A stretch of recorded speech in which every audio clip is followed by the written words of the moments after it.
La 4G Batelma vous présente Nivava. Batimax, la qualité au meilleur prix. Vous présente Nivava.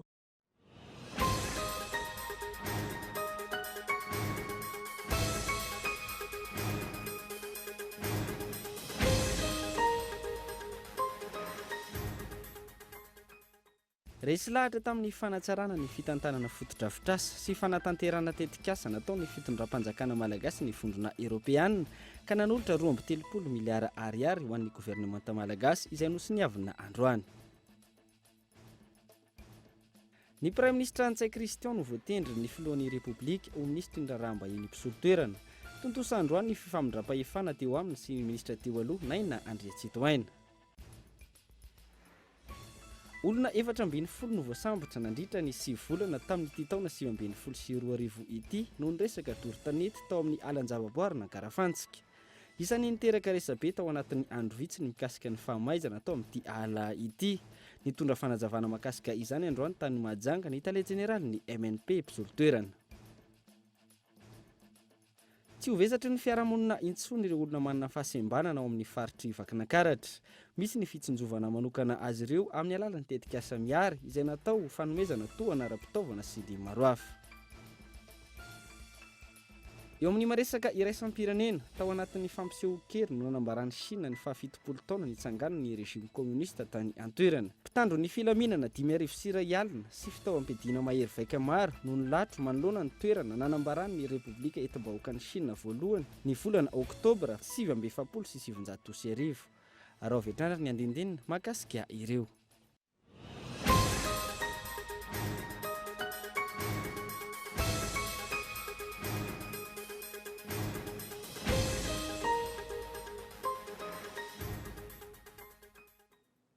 Manatitra ny arabatra ny tomboky lasy tomboky vavy tonga soa eto amin'ny fotoana ny fampalalam-bavao ny fahitalavitra kolo amin'ny ity alina ity. Manasanao amin'ny mpanajana ihany koa anaraka ny fampalalam-bavao hatramin'ny farany. Anokafana ny fampalalam-bavao, resy lahatra tamin'ny fanatsarana ny fitantanana fotodrafitrasa sy ny fanatanterahana tetikasa nataon'ny fitondram-panjakana malagasy ny vondrona eropeanina ka nanolotra 2.3 miliara ariary ny gouvernemanta malagasy izay nosoniavina androany. Fanadidina hoentin'ny miantarandrianaivo.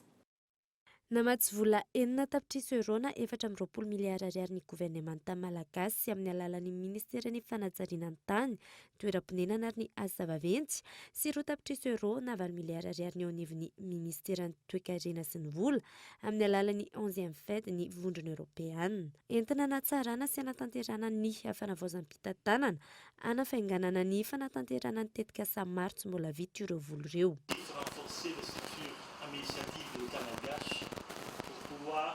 Tanjona ny anamafisana ny fanavaozana ahafahana manatanteraka araka ny tokony ho izy ireo tetikasa maro, mifandraika amin'ny fananganana fotodrafitrasa, ny sosialy sy ny maro hafa izay ilaina maika eto Madagasikara.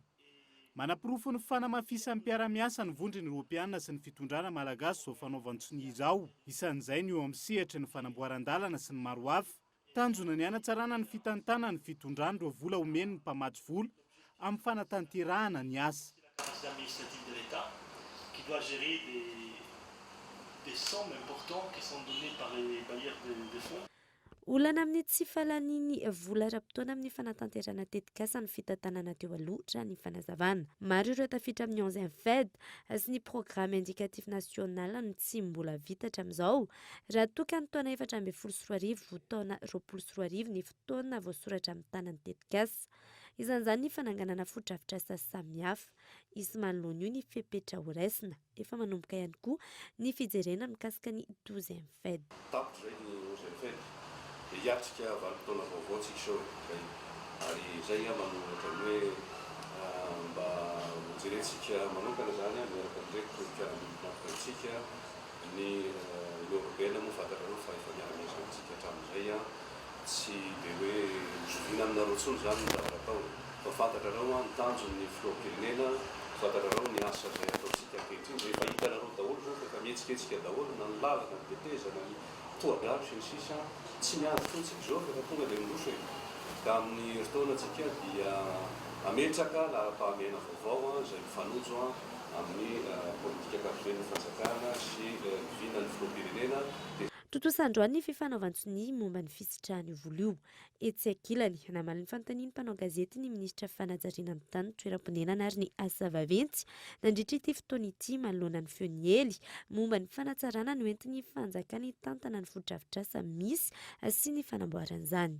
Fanovana ny antsika tao anatiny io tsy niandry ity sonian'ny fanaovana volo ty androany efa nanomboka ny fanjakana rehefa vita zany misy fanovana azonareo saretsaina tsara zany fanovana zany tsy maintsy misy voakitikitika ny tombontsoa atao amin'ny olona teo aloha rehetrarehetra ny fanovana dia nitanjo ny fanovana dia tsotra fotsiny hoe tsy ho isy tsony ary zay ary isokana manokana ny volana Europeana amin'ny fanohanany amin'ny porofony androany fa tena manohana izy an'ilay fanohanana ny tanjona dia tsy isy tsony reny zavatra mamofrady ary natonga ny fahataran'ny fampiasana ny vola teto amintsika ireny ny momba ny hoe marché fictif na lalana amboarina nefa tsy tanteraka eto Madagasikara mikasika ny front routier zay fond d'entretien routier milaza miara-mahitsika fa teo aloha tsy mirotsaka io vola io fa tonga dia fafana ary efa nanana fotoana nazana tamintsika tamin'izany fotoana zany hoe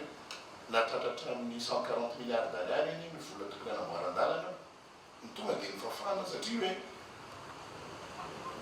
tsy malotrosana jirama dia fafahoany io fa izy zany nanamboarana ny lalana zany fomba fanao sy rehetrarehetra zany mahatonga n'ireo mpiara-miondro antoka amintsika marisarisa ny anaty vola ny fanamboaran-dalana eto Madagasikara.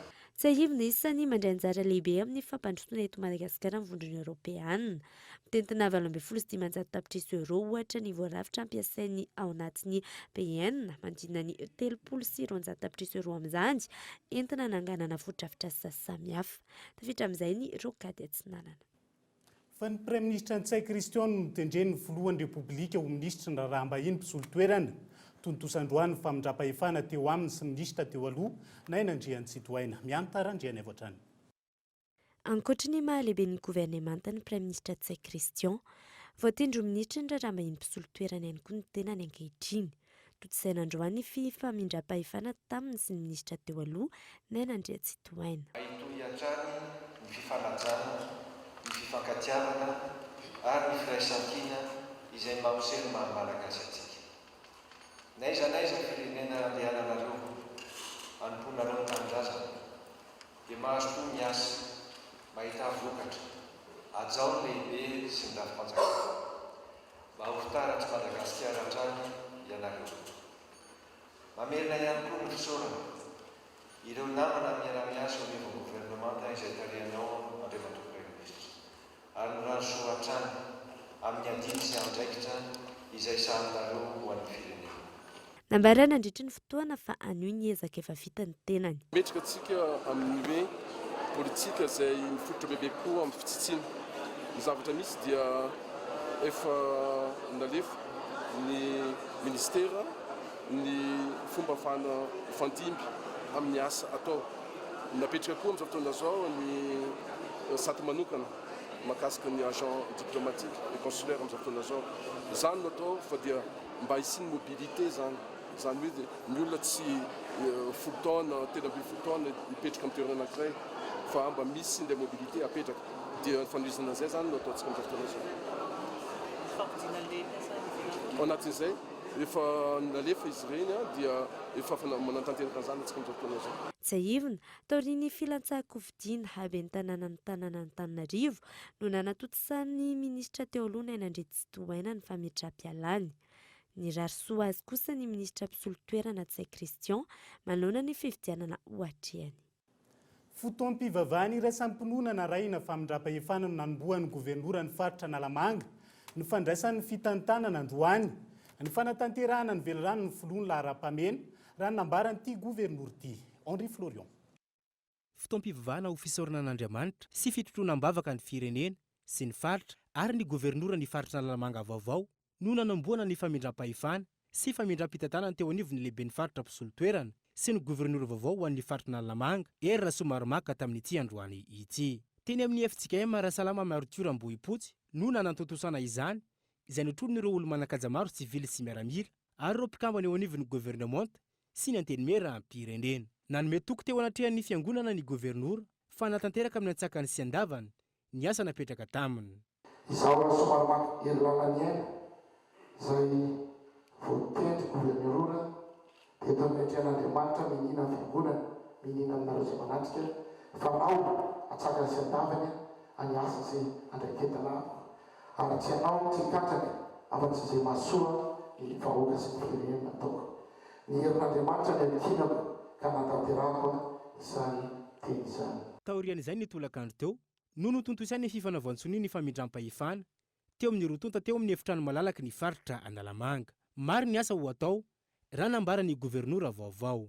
Fa ny andraikitry ny gouvernoura dia ny fampandrosoana eo amin'ny lafiny fampandrosoana eo amin'ny lafiny fotodrafitrasa ary maro dia maro ny zavatra tokony atao fa raha toa hoe ianao nanontany hoe 1 milliard ariary tsisy dikany izany raha par rapport amin'ny zavatra tokony atao fa efa mijery partenaire fa mijery mila mpiara-monina manatoka amin'ny anatanterahana andreny ary ny any tanjona dia izao hoe tena anatanteraka tokoa an'ireny fampanentanana ka ny filohan-bajoelona reny izay azo refesina ilay izy satria tsy vitany intsony izy ity hoe nanao azy izao fa tena zavatra hita masy zavatra azo refesina no takiny ny filohan-bajoelona aminay le gouvernoura voatendrena dia afaka fotoana fotsika dia ahitany vokan'izany zavatra rehetra. Niatrika ny fotoana tamin'ity androany ity ihany koa ny ministry ny ati-tany sy ny fitsinjaram-pahefana. Nitondrany fanazavana tamin'izany fa manaraka ny lalàna ny fametrahana gouvernoura ary tsy mifanipaka ny asany sy ny préfecture. Ny lalam-pandroenana malagasy ao amin'ny andalana fa 320 dia mazava be mihitsy ny zavatra lazainy. Milaza izy hoe ny any amin'ny région ny any amin'ny faritra zany dia misy ilay atao hoe fahefana mpanatanteraka misy an'izay dia taritiny ilay eo amin'ny lohany chef de région ozy izy dia fanatanterahana an'izay nisy ny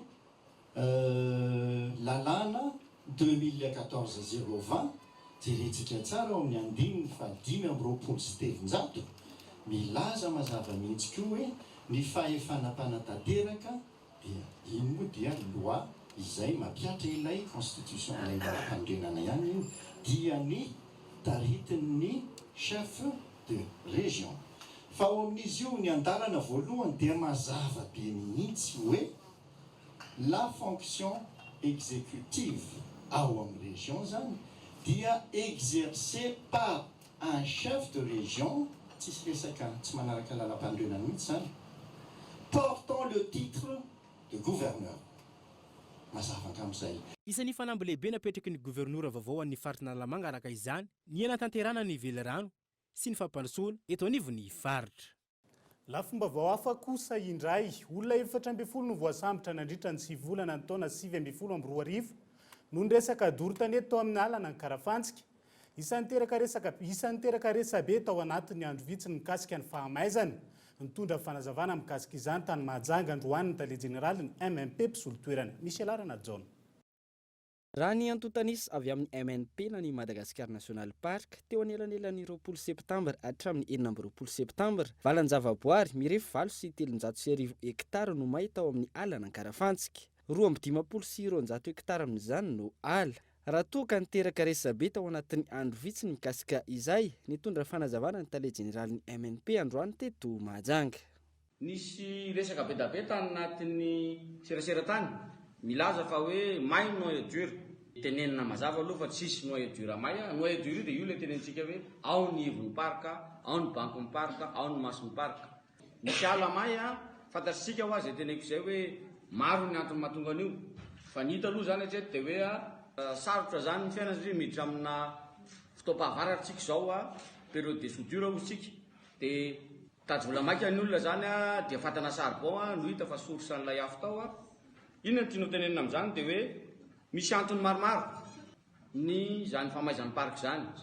Ny antony voalohany zany dia filan'ny olona ilay satria rehefa misy ny tsy fahampiana takatsika olombelona normalina mihitsy rehefa misy tsampy izy dia any amin'ny toerana ahitany zavatra mora raisina no andehanany voalohany. Raha ny fanazavana faritra isan'ny ahitana tahambony amin'ny resaka doro tanety ny eto amin'ny faritra Boeny. raha ny antotanisy avy amin'ny ministerany tontolo iainana sy ny fampandrosoana maharitra nandritra izay 9 volany taona 2024 izay misy 4 ireo olona voasambotra noho ny dorotanety tao anatin'ny alana Karavantsika. 4 zany no olona efa natolotra ny fitsarana. Le mahay teo eo zany amin'izao fotoana zao aloha zany maly tamin'ny enina ray aloha zany ny efa tratra ao fa ny ekipa zany efa hatramin'ny sabotsy maraina no efa tany mitady an'ilay nandoro an'le toerana io tamin'le fotoana izy le mamay be teo reo zany dia mbola mitohy mbola andro zareo hatramin'izao mbola misy olona samorina fa lasa nitsokana anaty ala izy. Dia mbola misy an'izay le resahana zay hoe mission de répression zany mandeha amin'izao fotoana zao iarahana amin'ny OPJ DRED, ny gendarmerie, ny polisy any amin'izao fotoana zao. Raha ny antotanisy raha ny eto amin'ny faritra Boeny ny taona 724 velarana mirefy 450 sy 7 sy 4 sy 1 hektara no may raha toka 50 sy 7 sy 9 sy 4 sy 1 izany ny taona 724 90 isanjato amin'izany no bozaka ary 10 isanjato ny ala. Amin'ny 10 isanjato ny ala io 4 isanjato ny hazo may raha toka 1 isanjato ny toeram-pambolena.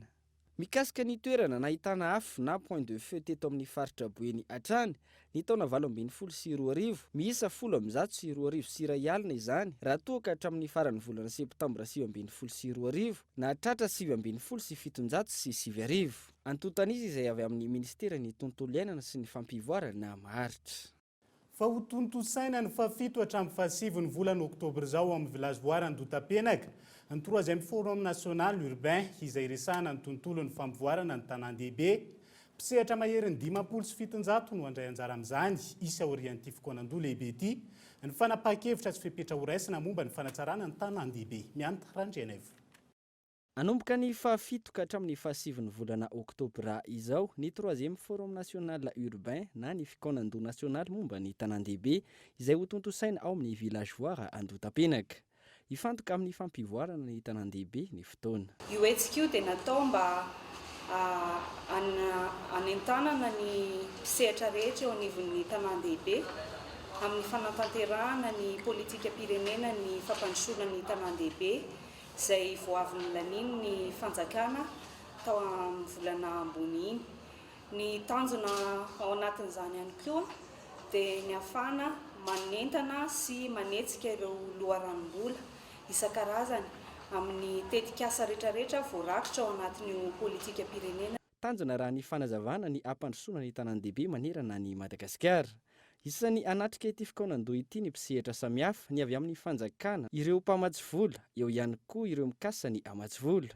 Ankoatra izay isy ny fanazavana ny tetikasa tanterahany fitondram-panjakana amin'izao fotoana izao sy ireo tetikasa ho avy. Ny famelabelan-kevitra, misy koa ny fifampizarana traikefa ary izany rehetra izany dia arahana ady-hevitra avokoa.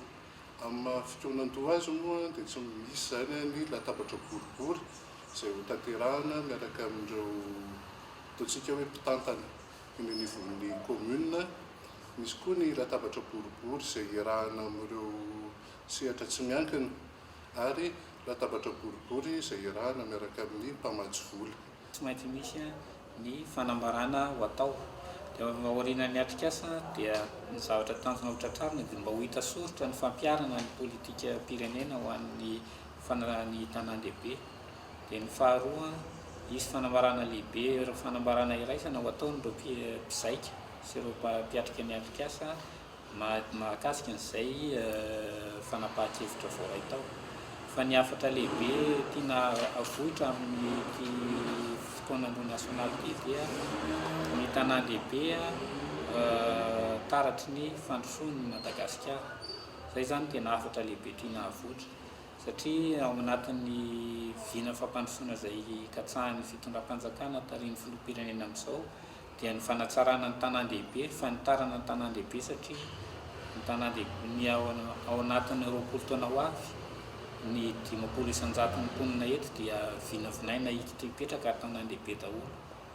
Dia izany no mahatonga an'ilay lohahevitra hoe tanàn-dehibe fanohitra amin'ny fampandrosoana aingana sy moderna ny Madagasikara. Mahery ny 507 ny mpisehatra andray anjara amin'izany. Raha tsy ahivana, ny roapatelo ny arikarena faoben'i Madagasikara no vokarina eny anivon'ny tanan-dehibe ary ny iray amin'ny malagasy 3 mipetraka an-tanan-dehibe. Afaka hatrehan'ny olom-pirenena rehetra ary tsisy ny vidim-pidirana mandritra io 3 andro io. Araky ny fanadihadinana raha intsika iny dia tonga eto amin'ny plateau ny fampalalam-baovao-nikolo amin'ny diality Andriamatora Jonathan Elie Jean Olivier izay filohan'ny sampandrarany antotan-kevitra eo anivon'ny Observatoire de l'aménagement du territoire et du foncier eo anivon'ny ministera ny fanajarinany tany ny toeram-ponenana sy ny asa vaventy. Miaraba no tompoko. Oui, miaraba Iva ary miaraba ny vahoaka malagasy manaraka ny vaovao an-tsara eto anivon'ny Kolo TV. Fanontaniana avy hatrany no anombohana azy. Inona marina moa zany ty forum national urbain izay ho tanterahana ny fa7 hatramin'ny fa9 volana Oktobra ho avy zao ity. Forum national urbain na fikonam-pirenena momba ny tanan-dehibe andian'ny fa3 no karakaraina tokoa amin'ny fa7 sy ny fa9 ary ny fa9 volana Oktobra ho avy zao eny amin'ny village voire Andotapenaka. Ao anatin'izay dia ny lohahevitra voizina ao anatin'izay dia ny hoe tanan-dehibe fanohitra ao amin'ny fampandrosoana aingana sy moderna Madagasikara na ny hoe les villes, les vieux de l'émergence de Madagascar. Eo amin'ny 570 no azo fanasana manokana ao amin'izany izay ahitana ireo tompona andraikitra eo anivon'ny ministera, ny avy any amin'ny faritra, ny avy eo amin'ny commune, ireo mpamatsy vola ary mpiara-miombonantoka amintsika. Inona marina moa zany no isan'ny tanjona andrasantsika ao anatin'ny fanatanterahana an'ity forum national urbain ity? Ny tanjona moa zany dia mba anazava ny anjara toeran'ny tanan-dehibe eo amin'ny vinan'ny filoham-pirenena na ny IEM zany sy ny politika ankapobeny fanjakana. Aneo ihany koa ireo tetikasan'ny tanan-dehibe goavana ataon'ny fanjakana amin'izao fotoana izao. Ampafantatra ny politika pirenena ho amin'ny fampandrosoana ny tanan-dehibe izay vao nolanin'ny gouvernement tamin'ny volana septambra lasa iny. Ampafantatra ireo didy amandalana amin'ny fen'ny asa fanajarinany sy ny fanorenana ny tanan-dehibe. Anentana ny tompona andraikitra eo anivon'ny commune sy ampafantatra azy ireo ny andraikany manoloana izay fitantanana ny tanan-dehibe izay. Anentana ny tompona andraikitra eo anivon'ny commune amin'ny andraikany manoloana ny fampandrosoana maharitra ny tanan-dehibe. Eo ihany koa ny fanentanana ny tompona andraikitra rehetra amin'ny tokony ampiarana an'ireo lalàna sy fitsipika mahakasika ny drafitra misy eny anivon'ny tanan-dehibe. Anamafiorina ny tetikasa mitsinjo ny fahaiza miatrika ny loza sy ny tandidon-doza ho fampandrosoana ny maharitra ny tanan-dehibe. Ary anisan'izay tanjona goavana izay ihany koa dia ny mba ahafahana manentana ny tompona andraikitra sy mpisehatra eo amin'ny fanatanterahana ny objectif du développement durable na ny ODD izay vina apetraka ny eo anivon'ny fandaharana asa vaovao amin'ny fampandrosoana ny tanan-dehibe eo amin'ny firenena mikambana na koa nouvel agenda urbain eo anivon'ny politika pirenena momba ny toeram-ponenana. Manahoana kosa indray ny endriky ny zavatra mety ho hita eny an-toerana mandritra ny 3 andro anatanterahana ny forum national urbain? Amin'ny ankapobeny ny forum dia ahitana lanonam-panokafana sy lanonam-pamaranana. Maneranirana azy izay mandritra ny 3 andro dia misy ireo atrikasa sy famelabelaran-kevitra raha anadihevitra, fifampizarana traikefa, ny tetikasan'ny fanjakana, fampirantiana ihany koa ny tetikasan'ny fanjakana sy ny sehatra tsy miankina, ary latabatra boribory ho amin'ny mpiara-miombonantoka sy ireo tompona andraikitra ny anivon'ny commune.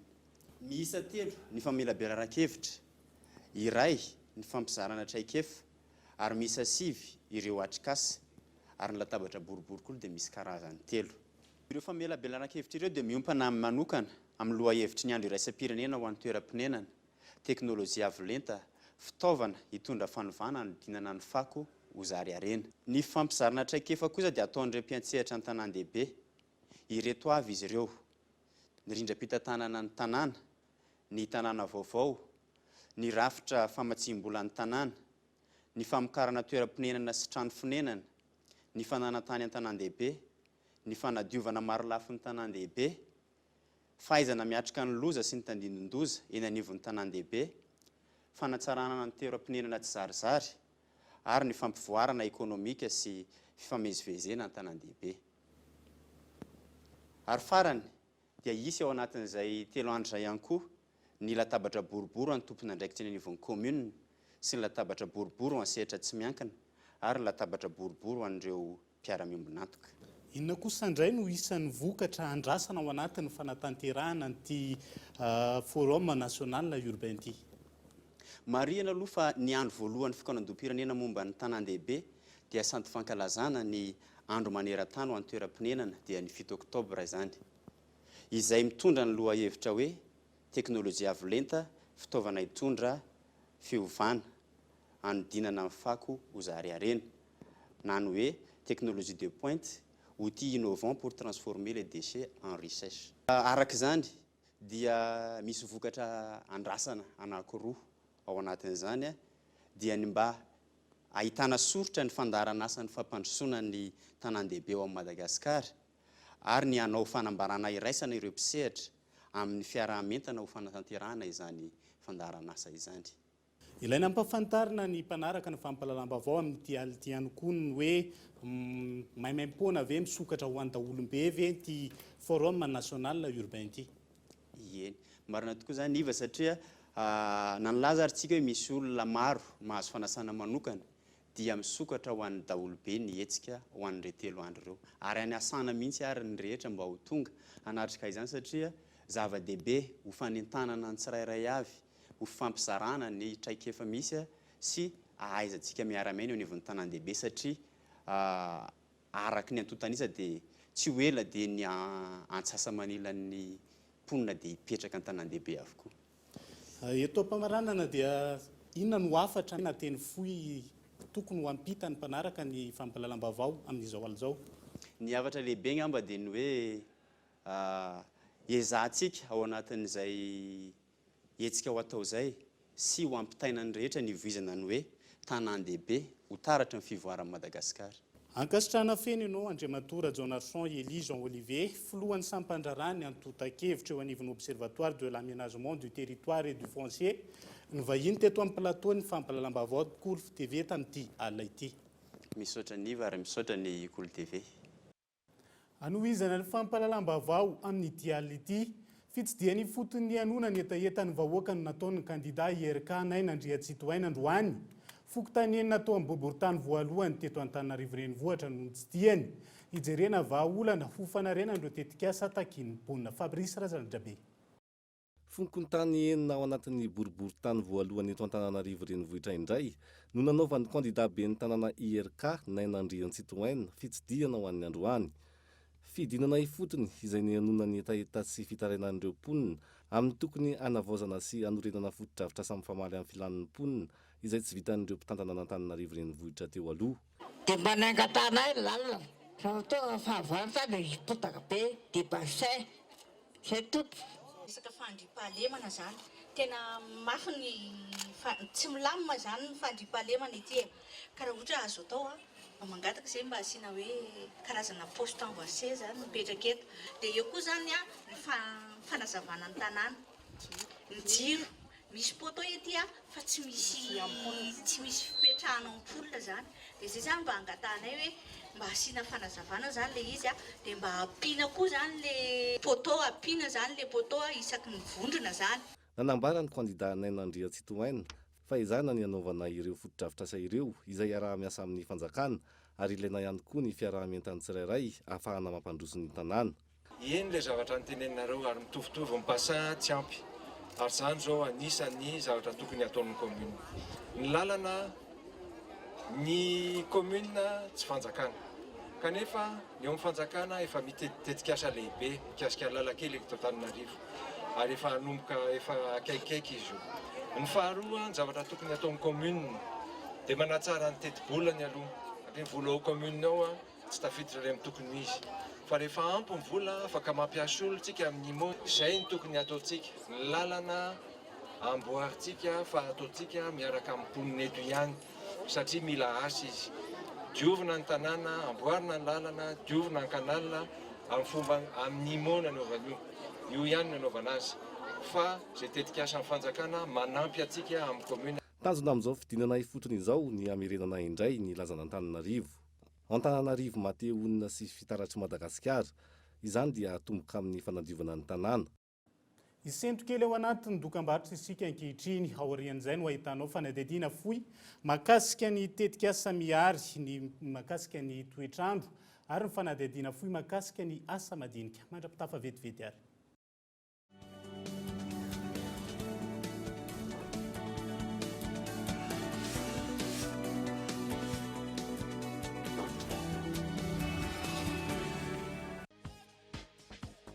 Nouvel arrivage chez Géant du Meuble. Innovez votre intérieur avec nos chambres à coucher, design et tendance. Chez Géant du Meuble, un large choix de salons vous attend.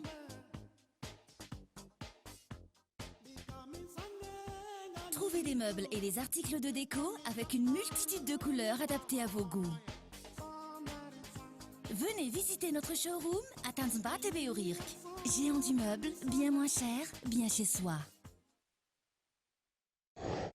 Briquet Bic. Comptez sur Bic. 3000 allumettes équivalent à 2 briquets sans marque ou à un seul briquet Bic Maxi. Briquet Bic. Comptez sur Bic. Faites le calcul. 3000 allumettes équivalent à 2 briquets sans marque ou à un seul briquet Bic Maxi. Za isambolana alohako amin'ny vola ny faktura jiramako tsotra manomboka izao tsy mila misoratra anarana intsony fa azonao aloha eo ny faktura jiramanao manana proof ianao tamin'ny fandoavana ny faktura jiramanao antso isak'izay ilainao azy ny dièse 111 étoile 1 dièse mivola tsotra aingana azo antoka Telma opérateur voalohany eto Madagasikara Telma safidiko numéro 1 malagasy. Les amis, c'est la rentrée. Ça va être la fête des bics. Vérifions que tout marche bien. Rassemblement.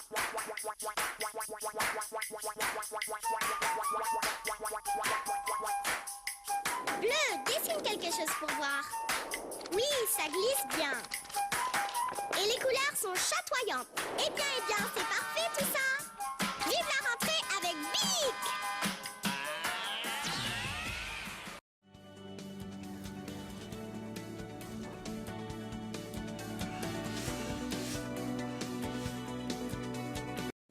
Anohizana ny fampalalam-bavao amin'ity alina ity tsy ho vesatra ny fiarahamonina intsony ireo olona manana fahasembanana ao amin'ny faritry vakina karatra. Misy ny fitsonjovana manokana azy ireo amin'ny alalan'ny tetikasa miary izay natao hanomezana tohana ara-pitaovana sy ny maro hafa. Fanadihadiana hoentin'ny kolo Antsirabe. Nisy ny atrikasa fifanakaloza-kevitra sy fanomezana fitaovana ho an'ny olona manana fahasembanana eto anivon'ny faritry vakina karatra. Izany dia natao tao amin'ny efitra malalaka ny faritry vakina karatra eto Antsirabe. Atrikasa fifanakaloza-kevitra momba ny fampananana asa ho an'ireo olona manana fahasembanana avy amin'ny tetikasa miary. Ny tanjon'izao tetikasa izao dia ny mba hanomezana fitaovana ireo olona manana fahasembanana mba hiditra eo amin'ny sehatry ny asa. Anankiray ao anatin'ny tetikasa izay nanomezana fitaovana hoentina hanaovana tetikasa iray izay manana fahasembanana na vita fiofana izay efa fandoana zany tao anatin'ny tetikasa nanaovana izay. Tao anatin'izao atrikasa izao dia nisy ireo orinasa maromaro vavolombelona mifandraisana ireny olona manana fahasembanana ireny. Isan'izany ny faritry vakina karatra izay fitaratra ho an'ny faritra eto Madagasikara. Teto ihany koa no nanolorana fitaovana ho an'ireo olona nanao fifaninanana namorona tetikasa ka ny laharana voalohany ka hatramin'ny fahafolo no nitolorana izany. Hoentiny manomboka avy hatrany ny tetikasa. Marihana fa ny CBM no mpamatsy vola ity tetikasa ity. Irina mihitsy ilay hoe fitsonjovana ny kalitaon'ny asa izay atao miditra ihany koa ianao amin'ny sehatry ny fifaninanana raha miditra eo amin'izany hoe sehatry ny asa zany dia raha mahafantatra zany fa tsy moramora fa nisy fiomanana maromaro amin'izany efa nisy fanofanana natao tamin'izao nisy tetikasa nampianarina izy ahoana fanofan'izany tetikasa izany dia ny folo izay nahasa nahazo ny hoe isamendrika indrindra moa zany no notoloran'ny tetikasa ireo tohana ireo. Tao anatin'izay telo taona niasan'ny tetikasa miary izay dia olona manana fahasembanana maherin'ny fitonjato no efa nahazo fiofanana arak'asa. Maherin'ny 90 ireo efa miasa ao anatin'ny orinasa amin'izao fotoana izao ary maherin'ny 20 kosa ireo nahazo tohana ara-pitaovana entina hananganana orinasa ho an'ny tenany. Anisan'ny tanjo napetraka ao anatin'izao tetikasa izao hoy ny mpandrindra ny tetikasa dia ny mba hisitrahana ireo olona manana fahasembanana asa mahavelona. Izany hoe efa afaka misitraka asa. Izay zany no tena tanjona ny tetikasa afaka misitraka asa ny olona manana fahasembanana amin'izao tsy azan'ny taloha. Izany dia afaka mamelona ny tenany, afaka mamelona ny fianakaviana, afaka ray anjara eo fampandrosoana ihany koa ny firenena. Mbola hitohy amin'ny taona 24 ny tetikasa miary raha toka tokony farana ny taona 74 ity noho ny fahatsapana fa mbola maro ireo olona manana fahasembanana tsy misitraka ny zony. Zava-dehibe ho azy ireo araka izany ny fisian'ny tetikasa mba ahafahany mivoatra eo amin'ny andavanandrom-piainana. Fa androany andro iraisan'ny pirenena natokana ho an'ny zokiolona mitana anjara toerana lehibe amin'ny fitazana ny zokiolona ny fikambanana maro samihafa miaizy ireny izay mila tohana sy fiarah-miasa amin'ny rehetra. Angelo Toljanary. Tranga matetika iteny anivon'ny fiarahamonina ny fisian'ireo zokiolona tsy misy pia sy tsirarahiny ny fianakaviana raha ny eto Madagasikara. Eo ihany koa ny tsy fisian'ny fanajana azy ireny eny anivon'ny fiarahamonina. Maro araka izany ny fikambanana mandray sy mitaiza azy ireny toy ny foyer de vie etsy Antanimora izay mitaiza ireo zokiolona mandidina ny 20 eo amin'izao fotoana izao. Olana goavana sedrain'ireny fikambanana ireny ny tsy fisian'ny tohana sy ny fiarah-miasa ka lasa mizaka tena irery izy ireo. Zay moa zany efa sy taona zany nisy ny foyer de vie zany mino tsy fikambanany ihany fa raha tokantrano rehetra malagasy tsy fampino mety manana zany no olana indrindra. Ny antony fikambanana fa zay dia mamely tena dia fidiram-bolanay zany manokana dia avy amin'ny alalan'ny toeram-pitsaboana eo amin'ny alalan'ny fiompiana sy fambolena no entinay mampidi-bola ahafahany mamelona an'ireo zokiolona eo. Izay nefa mbola tsy mahavita tena 100 isan-jato. Zay zany olana tokotokana. Ankoatra izay manampy betsaka ireo zokiolona ny fisian'ireny toerana natokana hitaizana azy ireo ireny. Mahafaly azy ireo araka izany ny fikarakarana sy ny fandraisana atao. 4, 3,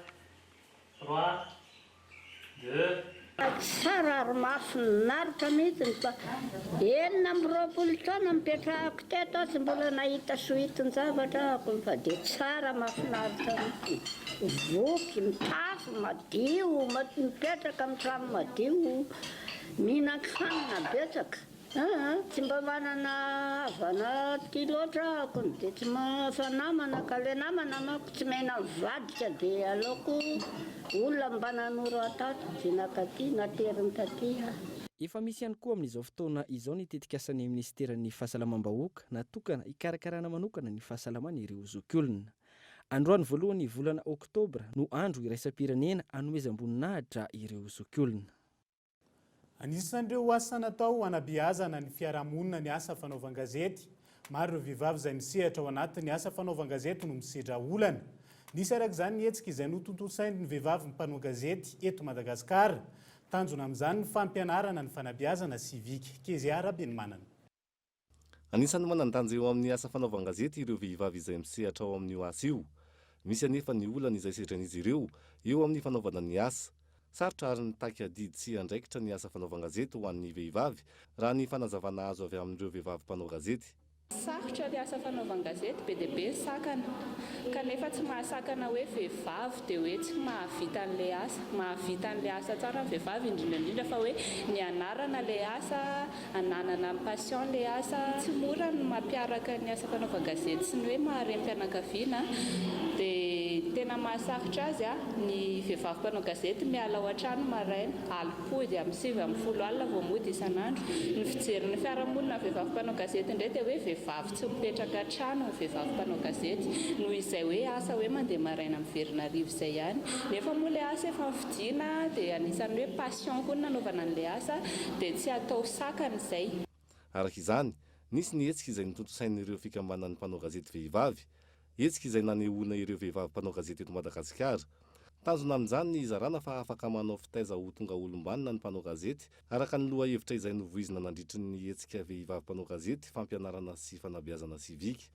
Elana ny manana hoe inona no azon'ny vehivavy mpanao gazety atao izaratra ikefa iteny ihany koa tsika dia mpitarika, tsika afaka manova zavatra ary indrindra indrindra ampiseho hoe afaka mitondra fitaizana maha olombanina ny fanaovana gazety, afaka manova zavatra ny fanaovana gazety, manova fijery mikasika ny fiarahamonina.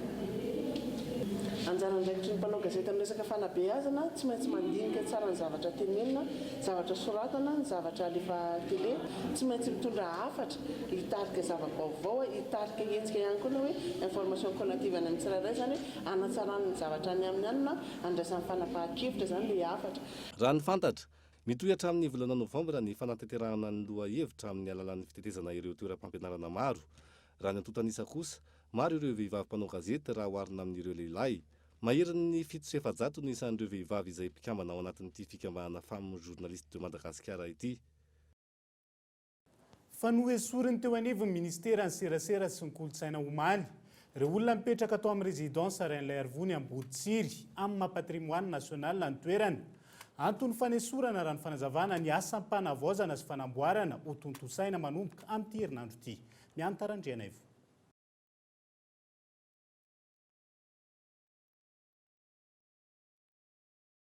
Niroso tamin'ny fanesorana ireo olona mikiry sy nibodo hipetraka atao amin'ny résidence Ren'ilay Arvony Amboditsiry omaly ny teo anivon'ny ministera ny serasera sy ny kolotsaina.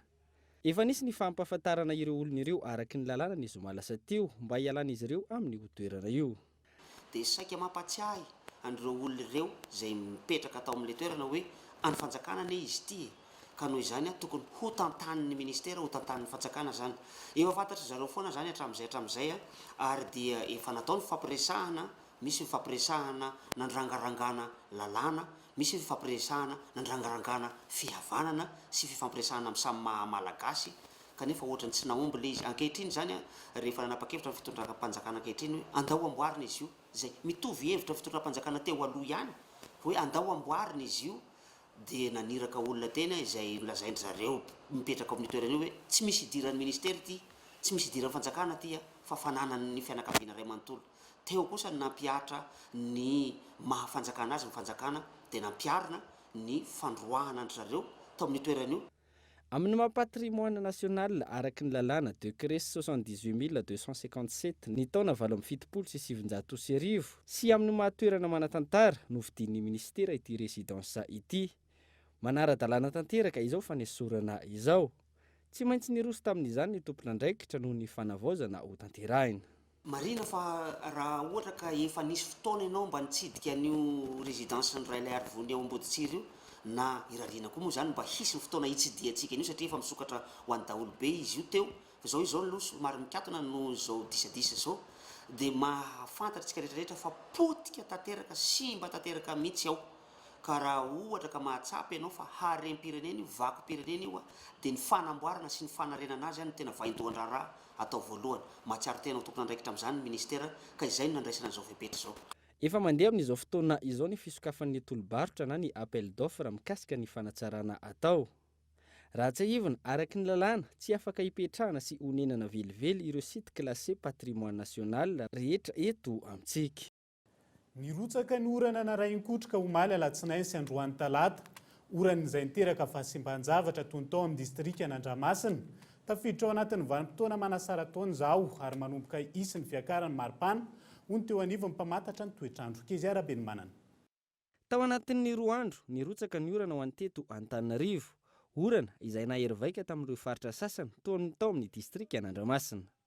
Tamin'ny arak'izany dia tamin'ny hariva teo dia nisehoana loza voajanahary izay tsy fahita hatramin'izay tao kominana Ramasina sy Sabotsana Ambotromby. Zavatra maro tokoa ny simba satria dia nisy tafio-drivotra be ny amporana ny kija ndirandrira moa izany fa ny Evandra tao anatin'izany ny fahasombany sekoly aloha voalohany indrindra izay mbola nisy mpiady nampanala baka tao amin'ny CG ary dia voatery nijanona mihitsy ny malagasy dia voatery mivoaka ny ankizy satria natahotra ny anjarany ny trano. Ny tetehany kely dia nikipaka ny tafo dia atahorana enjera ilay trano amin'izao fotoana izao. Ao amin'ny tao amin'ny zandarma dia nikipaka daholo ihany koa ny tafon'ny zareo ary dia nienjera ny tapenaka. Ilay amin'ny tsotra indray izany dia betsaka tokoa ny trano nienjeran'ny hazo ary dia raha tsy mahita amin'ny sary ngambany ary dia nisy moa naratra tamin'ireny dia efa nentina tao amin'ny hôpitalin'ny Ramasina. Tafiditra ao anatin'ny vanim-potoana manasara taona ny eto Madagasikara amin'izao fotoana izao, antony mahatonga ny rotsakorana hoy ny teo anivony sampana mpamantatry ny toetrandro. Nomenjanary mamy mpamantatry ny toetrandro no mitondra ny fanampanazavana. Efa manomboka tazana ny maripana miakatra ohatra ny maly manokana zao nalamavy manokana nahatratratra amin'ny 30 degré Celsius ny maripana indrindra dia ho an'izay maripana izay zao mbola vinavinaina manodididina ny 20 ka hatramin'ny 20 degré Celsius eo ihany ho an'ity amin'ny faritra ampovoantany aty ao anatin'izay ihany dia misy ny efa misy ny orana zany orana tandrivindrahona zay arahankotroka izy indraindray amin'ny faritra maromaro dia ho an'ny toetry ny andro amin'ny herinandro zany aty amin'ny faritra ampovoantany aloha saika hoe maina amin'ny ankapobeny. Na misy aza ny orana ho maina hatrany ny andro amin'ity herinandro ity hoy hatrany teo anivony sampana mpamantatry ny toetrandro. Ny vanim-potoam-pahavaratra izay eo anelanelan'ny volana Novambra sy Aprily. Ao anatin'ny fanadihadiana fohy mahakasika ny asa madinika, asa tanana isan'ny mampiavaka ny malagasy ny fanaovana fitomboka vita amin'ny tanana. Asa izay nameloma ny Zafimanana Rivo ny vady aman-janany nandritra ny 430 taona. Angelo Toljanary.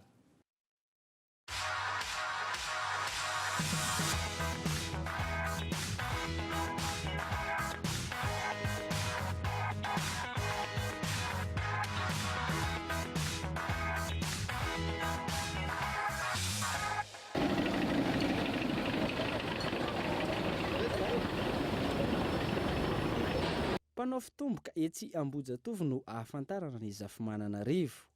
Nanomboka ny taona 520 sy 709 no nanaovany ity asany ity. Niteraka enina izy ary io no amelomany ankohonany. Manomboka amin'ny 7 ora maraina izy no tazana eny amin'ny toeram-piasany ary tsy miala raha tsy amin'ny 10 ora hariva. Manomboka amin'ny 3,000 ariary no manamboatra fitomboka eo aminy ary manodidina ny 7 eo no tonga manamboatra izany ao anatin'ny iray andro. Ny amin'ny 85 tany zany hoe nisy fotoana fotsiny zany mijanona tsy nanao azy fa nanao zavatra hafa.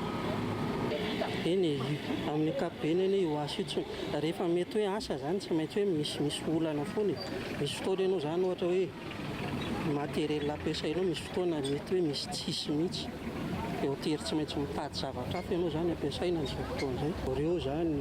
Ireo zavatra hitanareo reo zao misy hoe reny hazo ametahana azy reny, fidely kaotso ampiasaina, ny lakôly dia ny lame, presque hoe izay zany matière première anaovana an'io. Eny atao eny ambany indrindra zany eo amin'ny 15 000 francs eo dia arakaraka ny ambony indrindra. Isan'ny asa tanana mampiavaka ny malagasy ihany koa ny fanaovana fitomboka raha nambarany Zafimanana Rivo. Maro noho izany ireo vahiny no tonga manjifa eo aminy. Reto zavatra hitanareo amin'ny tableau reto zany zao reny presque tsy hoe tsika gasy zany vidan'ireo fa reny le vazaha tourisme reny rehefa mividy amin'ireny zareo juste ohatra hoe article de souvenir tamin'izy nandalika eto Madagasikara ny ilainy amin'ireny satria raha tena marina zany ohatra hoe eto amintsika eto Madagasikara ihany misy manao confection kase tanana zany raha hoe eto amin'izao tontolo izao zay ilay izy. Tsy maintsy misy ny olana eo amin'ny asa tao hoy Zafimanana Rivo fa ny fahaizana misedra izany no tena zava-dehibe. Nambarany ity mpanao fitomboka ity fa tsy azon'izy ireo atao ny mandika ny fitomboka efa ampiasain'ny orinasa fa indrindra ny fitomboka sepanjakana satria voararan'ny lalàna izany. Tsy azony atao ihany koa ny mampiasa rano mainty na encre miloko mena. Ny asa famoronana no tena ataony.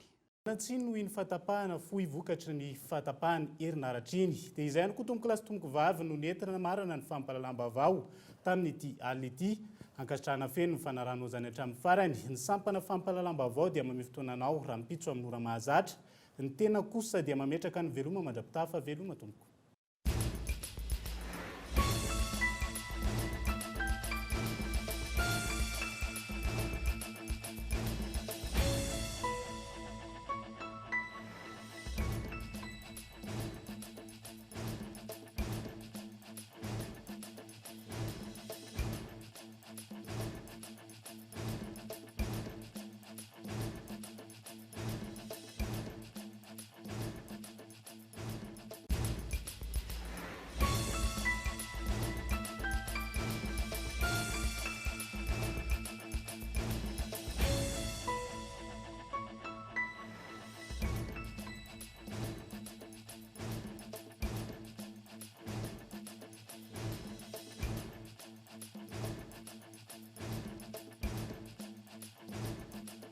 La 4G Batelma vous présente Nivavo. Batimax, la qualité au meilleur prix. Vous présente Nivavo.